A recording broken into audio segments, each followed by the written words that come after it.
ఈరోజు చాలా దురదృష్టకర సంఘటన. తెలుగుదేశం పార్టీ మండల పార్టీ అధ్యక్షులు అదేవిధంగా మాజీ ఎంపీపీ వీరయ్య చౌదరి గారిని ఈరోజు అతి దారుణంగా కిరాతకంగా చంపడం అనేది చాలా దురదృష్టకర సంఘటన. ఒకసారి ఆ సిచ్యువేషన్ చూస్తేనే కొంచెం చాలా ఇబ్బందికరంగా ఉండే పరిస్థితి.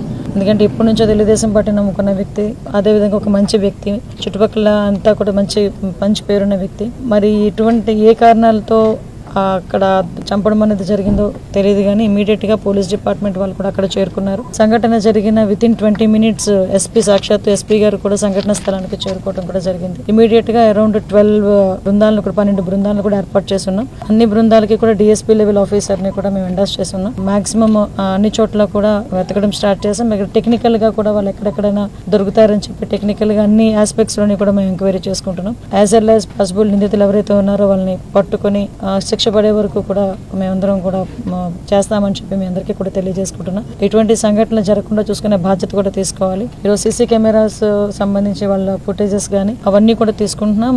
మాకు అంటే కొన్ని ఇష్యూస్ ఎంక్వైరీలో ఉన్నాయి కాబట్టి అన్ని విషయాలు మీకు కూలంకషంగా చెప్పలేకపోతున్నాం. బట్ ఎట్టి పరిస్థితుల్లోనే యాజ్ ఎర్లీ యాజ్ పాసిబుల్ మేము నిందితులైనా పట్టుకుని తీరుతాం, వాళ్ళకి శిక్ష పడేటట్టు చేస్తాం. వీరయ్య చౌదరి గారి మృతికి మేము శ్రద్ధాంజలి ఘటిస్తూ వాళ్ళ కుటుంబానికి ప్రగాఢమైన సానుభూతిని తెలియజేసుకుంటాం. అన్ని యాంగిల్స్ లోనే చూస్తున్నామండి. అంటే ఒక రాజకీయ పరంగా చూస్తున్నాము, వ్యాపార పరంగా చూస్తున్నాము, కుటుంబాల పరంగా చూస్తున్నాము. అన్ని యాంగిల్స్ లోని కూడా చూడాల్సిన బాధ్యత ఉంది కాబట్టి చూస్తున్నాం.